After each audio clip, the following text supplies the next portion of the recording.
Oh.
Having been watching like the battle in Ukraine, for example, drones are definitely going to make the way, and my actual MOS is reconnaissance. So being able to utilize a drone so I can push out and see reconnaissance assets that are 2, 3, 4 kilometers out there where I don't have to put my guys in harm's way really helps us see things and reduce that risk when we can just throw a $100 drone out there.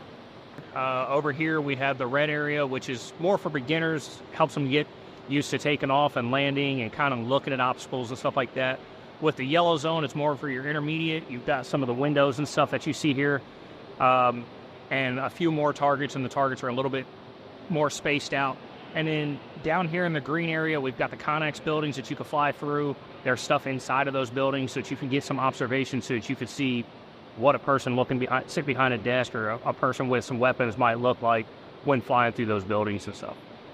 Obviously, if I'm out flying in the woods and stuff like that, here in the back 40 or 4 more, obviously I don't have a lot of trees in here and stuff like that, but that's where you get over here into the Connexes, and you start flying over there, and that'll get you that controls of flying through obstacles and stuff like that, and that kind of gets you the aspect of flying between trees and that.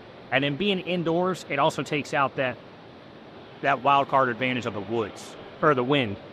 So you don't have to worry about the wind blowing your drone around. So even when the weather isn't necessarily drone friendly, we can still get out, practice and fly, and get our hours in.